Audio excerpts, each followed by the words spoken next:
This morning my presentation will be split in two parts. The first part will be on heat treatment.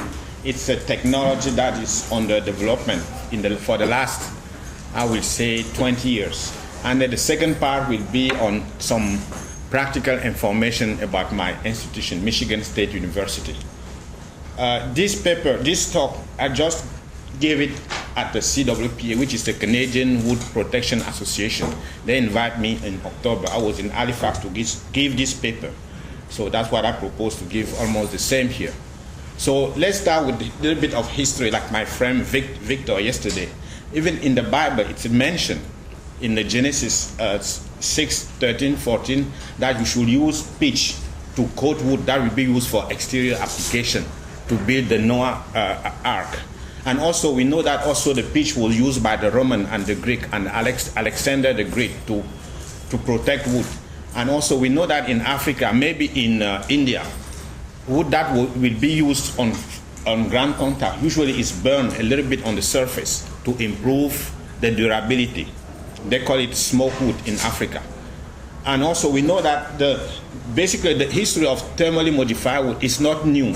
The concept is very, very old.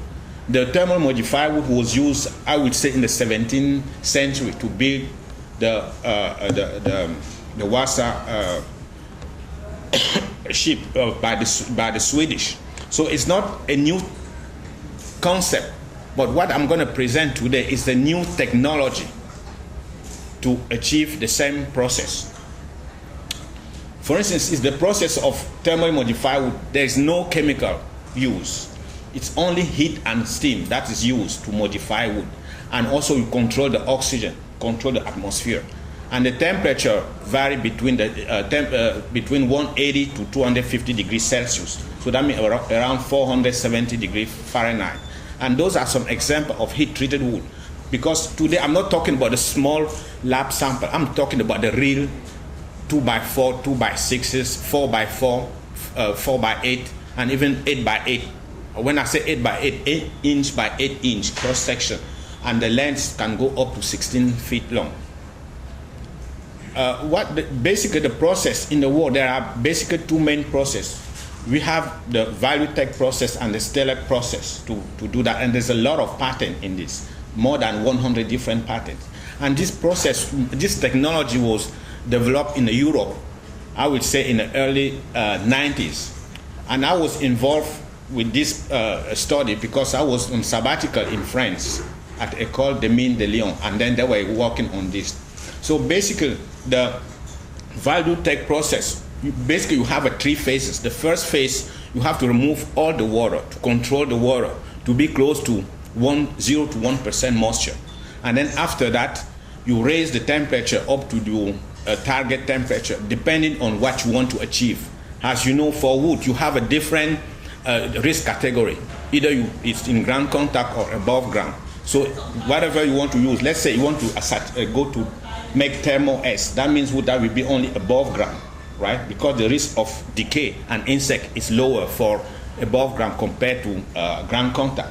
You can go only up to 190 degrees Celsius. But if you want to use that for ground contact, to go down to 250. And also very important, in phase 2, the rate of the temperature increase is very important to control the property of the final product. And then at the phase 3, you just let the wood equilibrate at EMC, at equilibrium moisture content, by using steam or water spray. So basically, it's a very simple concept, but very difficult to control industrially because of the temperature, because of the atmosphere that you have to control. Because if you don't control the atmosphere, what you're going to do, you're going to burn all the wood. You're going to reduce all the mechanical properties, right? You're going to end up with the charcoal. That's what you don't want. So those are the type of kiln that is used in the US to make those thermal modified wood. This is the ValueTech process. And ValueTech, it's a technology from Finland, from VTT.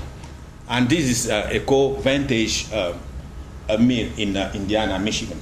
In Indiana. And this is another technology. This is the Stellar technology. With this type of technology, they can make up to 100,000 bore feet a day, 48 hours. Now, let's look at some process parameter. For instance, the duration for thermal treatment vary between 24 to 60 hours, depending on what you want to achieve. And again, there's a lot of patent, a lot of IP issue involved in this technology because it's a brand new. And also, the temperature have to be, the temperature control is very important. The tolerance have to be plus minus 3 degrees, not more than that. And also your maximum temperature. Either you want to achieve 190 or 250. You have to have a very good thermocouple to control all those. And then after that, the amount of steam and heat that you're going to apply is also very important. And the different wood species that right now is being used in the US, we have southern pine, red pine, jack pine, spruces, and some hardwood also. Again, another important factor is the initial moisture content that you start. If you start with the green wood compared to maybe 10%, KD, kiln dry wood, it's going to be, will have a different final product.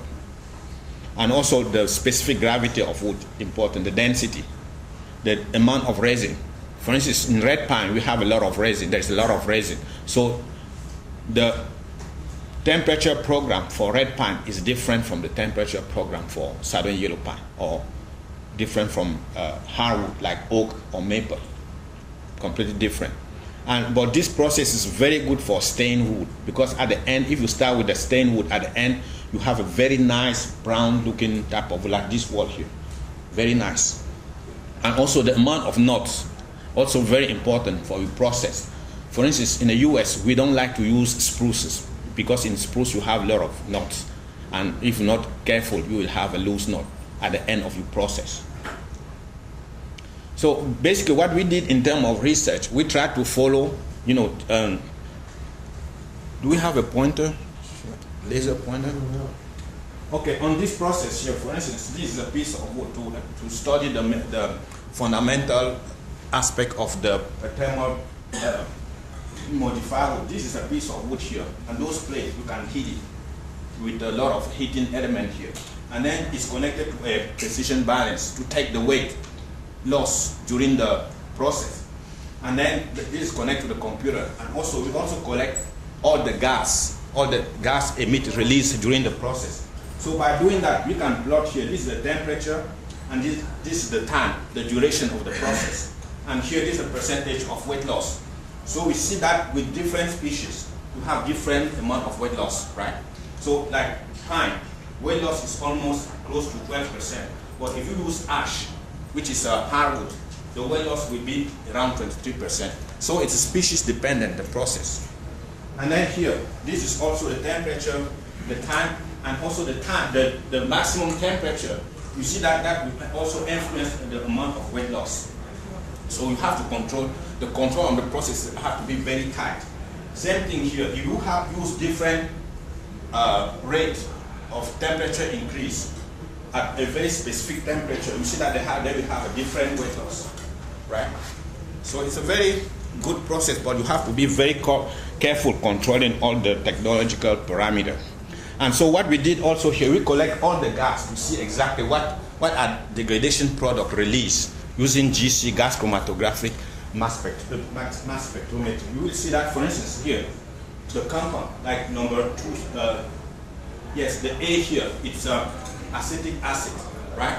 We know that we release, if you heat you may decompose some hemicellulose, and then you form some acetic acid or some formic acid. So those are the different products. Also, you can release a lot of furfuran or methyl furfuran that you can collect and then use that to make another product, or for your glue or whatever you want to do.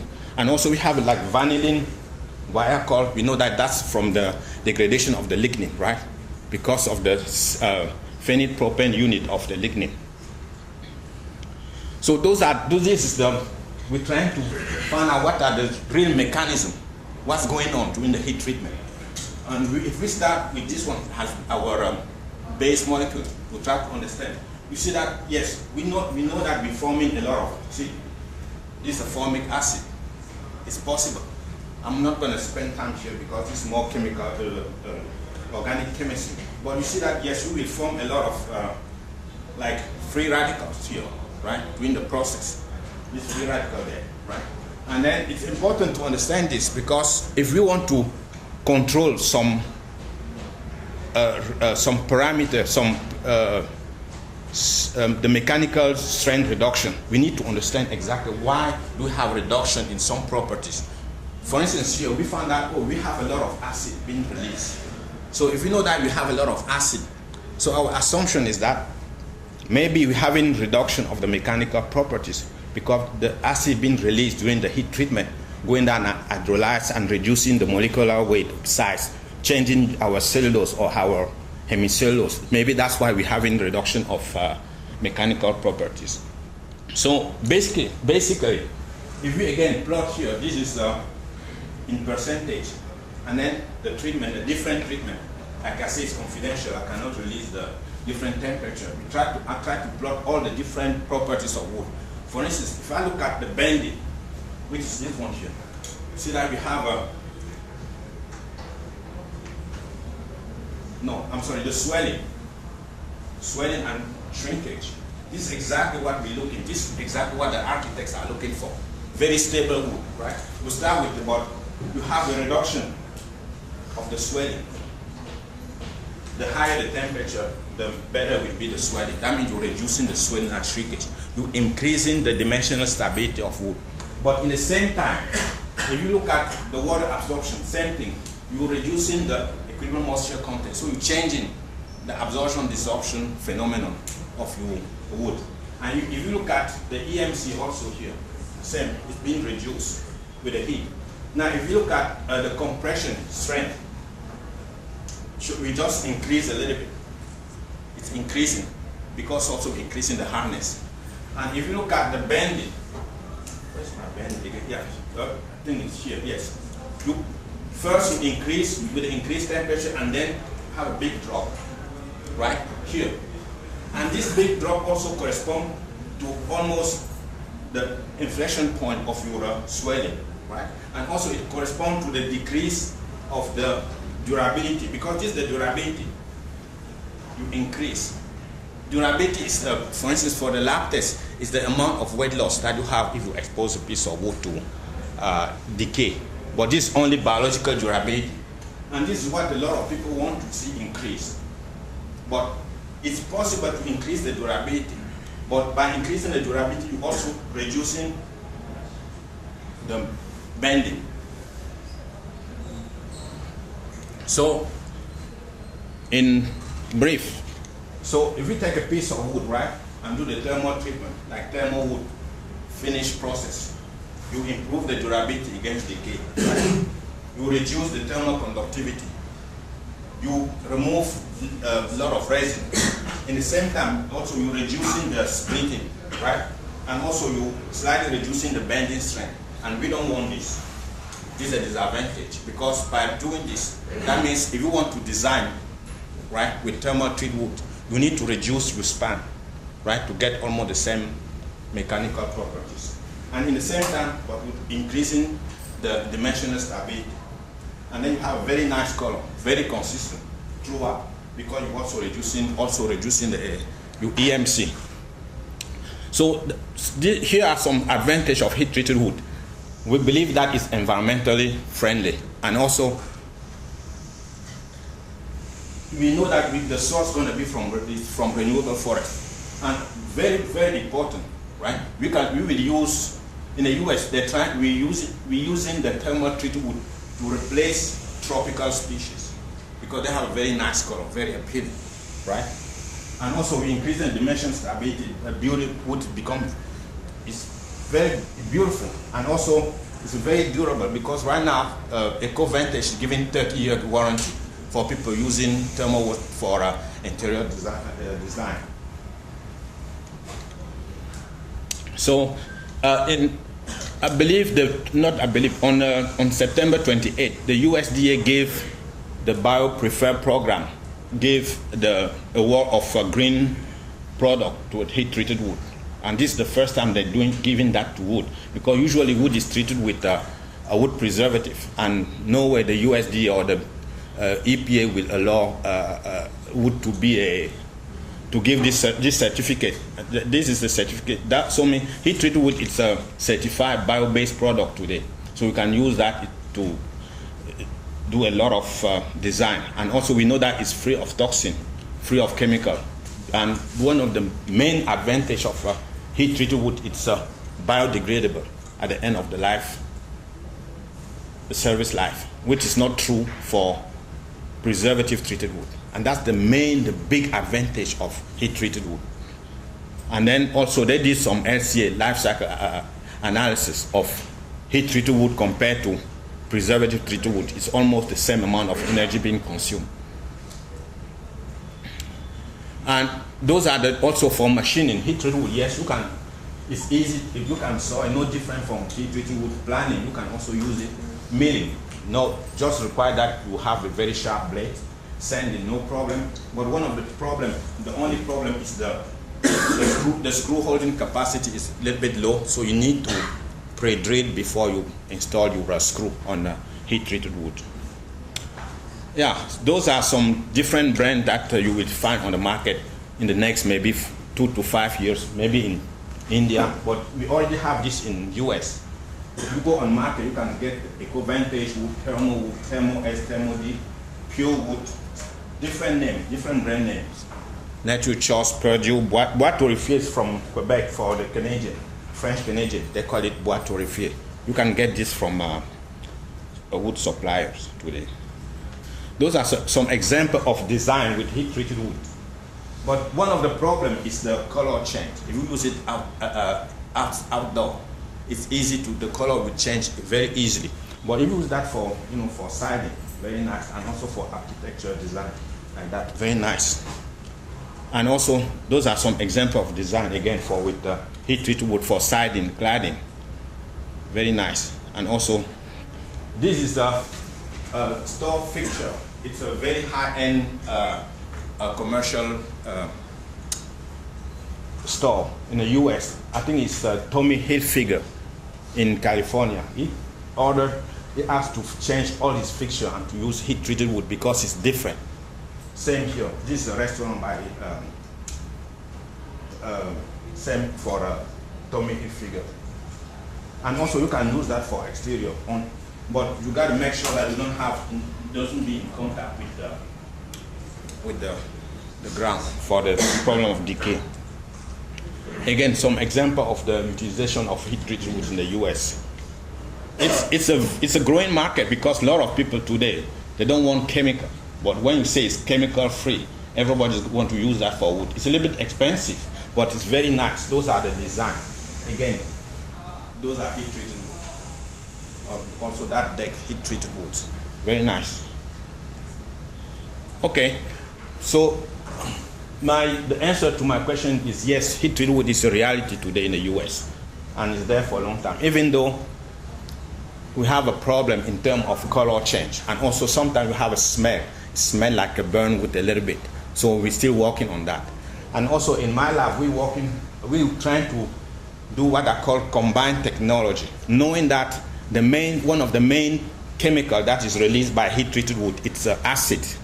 So we're trying to pre-treat wood with a buffer, with a high pH chemical, to see if during the treatment that buffer will neutralize the acid and then reduce the bending strength loss that we have during the heat treated wood.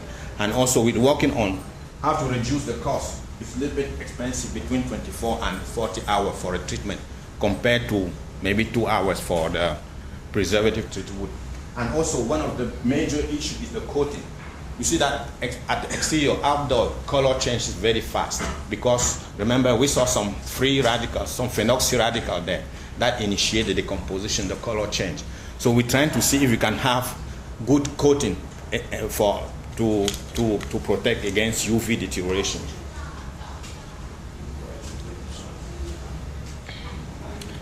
Okay, for this, I will thank you for this. Those are also some examples of the use of heat treated wood. Any questions on this?